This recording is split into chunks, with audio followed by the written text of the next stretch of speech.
ଦୁଇଟି ଆତ୍ମାର ମିଳନକୁ ନେଇ ସ୍ୱାମୀ ସ୍ତ୍ରୀ ଏକାଠି ହୁଅନ୍ତି। ସ୍ୱାମୀ ସ୍ତ୍ରୀ ପରସ୍ପର ଭିତରେ ସନ୍ଦେହ ବିନା ଚଳିବା ଉଚିତ, ପରସ୍ପରକୁ ବିଶ୍ୱାସ ରଖିବା ଉଚିତ। ଏଥିରେ ଯଦି ବିଚ୍ୟୁତି ଘଟେ ତେବେ ପରିବାରରେ କିଛି ସମସ୍ୟା ବା ଦାମ୍ପତ୍ୟ ଜୀବନରେ କଳହ ସୃଷ୍ଟି ହୋଇଥାଏ। ଦିନକର କଥା, ଇଏ ପାଣ୍ଡବମାନେ ଯେତେବେଳେ ବନବାସରେ ଥିଲେ ସେହି ସମୟରେ ଭଗବାନ ଶ୍ରୀକୃଷ୍ଣ ନିଜର ପାଟରାଣୀ ସତ୍ୟଭାମାକୁ ନେଇ ପଞ୍ଚପାଣ୍ଡବ ଶିବିରକୁ ଯାଇଥିଲେ। ସେଇଠି ସତ୍ୟଭାମା ଦ୍ରୌପଦୀଙ୍କୁ ପଚାରିଥିଲେ, ଆଚ୍ଛା ଭଉଣୀ, ମୁଁ ତୁମକୁ ଗୋଟିଏ କଥା ପଚାରୁଛି, ମୋତେ ତା'ର ଉତ୍ତର ଦେବ। ମୁଁ ଦେଖୁଛି ତୁମର ବୀର ଓ ବଳବାନ ସ୍ୱାମୀମାନେ ସବୁବେଳେ ତୁମ ବସରେ ରହୁଛନ୍ତି। ଏହାର କାରଣ କ'ଣ? ତୁମେ କ'ଣ କିଛି ମନ୍ତ୍ରତନ୍ତ୍ର ବା ଔଷଧ କରିବା ଜାଣିଛ, ନା କୌଣସି ଜପ ତପ ହୋମ ବା ବିଦ୍ୟା ଦ୍ୱାରା ସେମାନଙ୍କୁ ବଶ କରି ରଖିଛ?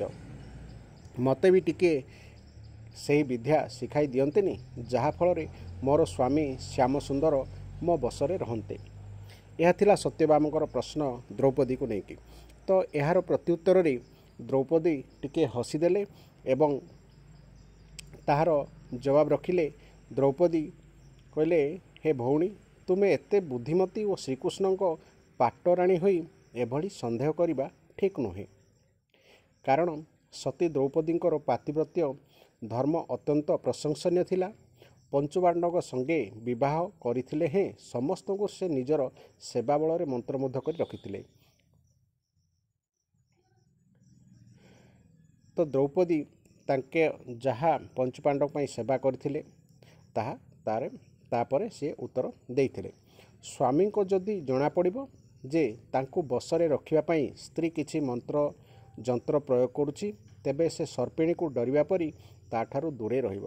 ତେଣୁ ମନ୍ତ୍ରଯନ୍ତ୍ରରେ ସ୍ୱାମୀକୁ କଦାପି ବଶ କରାଯାଇପାରିବ ନାହିଁ। ବରଂ ଏପରି କଲେ ପରେ ଅନେକ ପ୍ରକାର ବିଭ୍ରାଟ ସୃଷ୍ଟି ହୋଇଯିବ।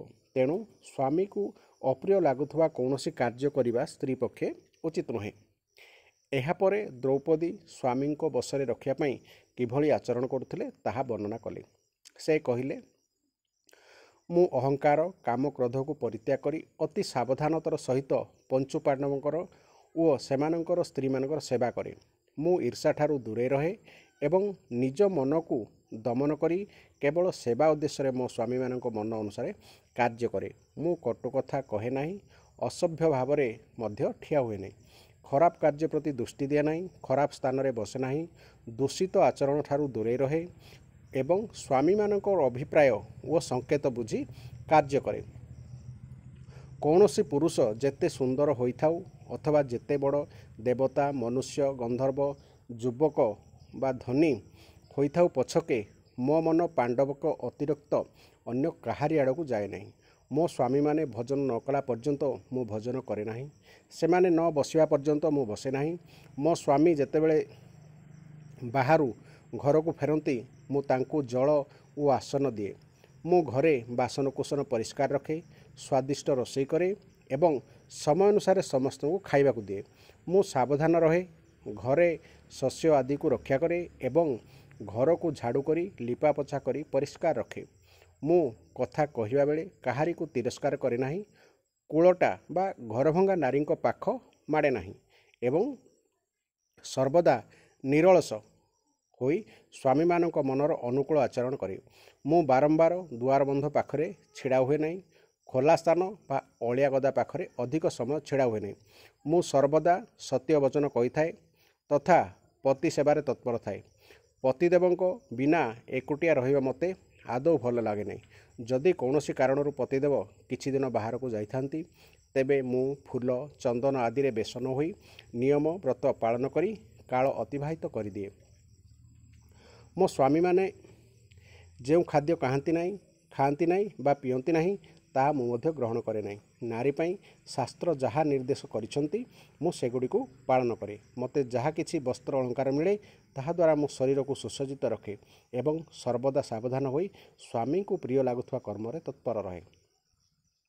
ଶାଶୁ ମୋତେ ପରିବାରର ସମ୍ବନ୍ଧୀୟ ଯାହା କିଛି ଧର୍ମ ଶିଖାଇଛନ୍ତି ତାହା ମୁଁ ପାଳନ କରେ। ଭିକ୍ଷା ଦେବା, ପୂଜା, ଶ୍ରାଦ୍ଧ, ପର୍ବପର୍ବାଣୀରେ ମିଷ୍ଟାନ୍ନ ତିଆରି କରିବା, ମାନନୀୟ ବ୍ୟକ୍ତିଙ୍କୁ ସମ୍ମାନ ଦେବା ତଥା ଆହୁରି ମଧ୍ୟ ଯାହା କିଛି ଧର୍ମ ମୋ ପାଇଁ ବିହିତ ସେଗୁଡ଼ିକ ମୁଁ ଅତି ସାବଧାନର ସହିତ ଦିନରାତି ପାଳନ କରେ। ମୁଁ ମଧ୍ୟ ନିୟମକୁ ଛାଡ଼େ ନାହିଁ। ମୋର ଧାରଣା ଯେ ସ୍ତ୍ରୀ ଲୋକଙ୍କ ପାଇଁ ସନାତନ ଧର୍ମ ହେଲା ସ୍ୱାମୀଙ୍କର ଅଧୀନରେ ରହିବା। ସ୍ୱାମୀ ହିଁ ସ୍ତ୍ରୀ ପାଇଁ ଇଷ୍ଟଦେବ। ମୁଁ ମୋ ସ୍ୱାମୀଙ୍କ ଠାରୁ ବଢ଼ି ଚଢ଼ି କଥା କହେ ନାହିଁ। ସେମାନଙ୍କର ଠାରୁ ଭଲ ଭୋଜନ କରେ ନାହିଁ। ସେମାନଙ୍କ ଠାରୁ ଭଲ ବସ୍ତ୍ର ଓ ଆଭୂଷଣ ମଧ୍ୟ ପିନ୍ଧେ ନାହିଁ କି ଶାଶୁଙ୍କ ସଙ୍ଗେ କଦାପି ବାଦ ବିବାଦ କରେ ନାହିଁ। ମୁଁ ସର୍ବଦା ନିଜକୁ ସଂଯତ ରଖେ। ମୁଁ ମୋ ସ୍ୱାମୀଙ୍କ ଉଠିବା ପୂର୍ବରୁ ଉଠେ ଏବଂ ବୟୋଜ୍ୟେଷ୍ଠ ଗୁରୁଜନଙ୍କ ସେବାରେ ତତ୍ପର ରହେ। ଶାଶୁଙ୍କ ଭୋଜନ, ବସ୍ତ୍ର, ଜଳ ପ୍ରଭୃତି ଯୋଗାଇ ଦିଏ। ବସ୍ତ୍ର, ଆଭୂଷଣ ଓ ଭୋଜନରେ ମୁଁ ଶାଶୁଙ୍କ ଠାରୁ ଭଲ ପଦାର୍ଥ ନିଜ ପାଇଁ ରଖେ ନାହିଁ। ଏହିପରି ସମସ୍ତ ଗୃହ କାର୍ଯ୍ୟ ତଥା ରାଜ୍ୟ କାର୍ଯ୍ୟରେ ସେ ମହାରାଜ ଯୁଧିଷ୍ଠିରଙ୍କୁ କିପରି ସହଯୋଗ କରୁଥିଲେ ତାହା ବର୍ଣ୍ଣନା କରି ସାରିବା ପରେ କହିଲେ, ହେ ରାଣୀ ସତ୍ୟଭାମା, ସ୍ୱାମୀମାନଙ୍କ ମନୋନୁକୂଳ କରି ରଖିବାର କେବଳ ଏହି ଉପାୟ ମୋତେ ଜଣା। ଦ୍ରୌପଦୀଙ୍କ ଏହି ପ୍ରସଙ୍ଗରୁ ଜଣେ ଆଦର୍ଶ ଗୃହିଣୀ ଘରେ କିପରି ରହିବ ତାହା ଆମ୍ଭମାନଙ୍କୁ ଶିକ୍ଷା ଗ୍ରହଣ କରିବା ଆବଶ୍ୟକ। ଦ୍ରୌପଦୀଙ୍କର ପାତିବ୍ରତ୍ୟ ତେଜ ଅତି ଅଦ୍ଭୁତ ଥିଲା। ଭଗବାନଙ୍କ ଆଶ୍ରୟରେ ଜୀବନ ବିତାଇ ଓ ସମସ୍ତ ଦୁଃଖ କଷ୍ଟକୁ ସହନ କରି ଦ୍ରୌପଦୀ ଜଣେ ଆଦର୍ଶ ନାରୀ ହୋଇପାରିଥିଲେ। ଏହି ଆଦର୍ଶ ନାରୀର ଲକ୍ଷଣ କ'ଣ ହେବା ଉଚିତ? ଆଜିର ନାରୀମାନେ ଦ୍ରୌପଦୀଙ୍କ ଠାରୁ ଏସବୁ ଶିକ୍ଷା କରିବା ଆବଶ୍ୟକ। ତ ଆପଣମାନଙ୍କୁ ଏହି ପ୍ରସଙ୍ଗଟି କେମିତି ଲାଗିଲା ନିଶ୍ଚୟ ମତାମତ ଦେବେ। ଆଶା କରେ ଏହା ଅନ୍ୟମାନଙ୍କୁ ମଧ୍ୟ ଶୁଣିବା ପାଇଁ ସହଯୋଗ କରିବା ଜରୁରୀ। ଧନ୍ୟବାଦ।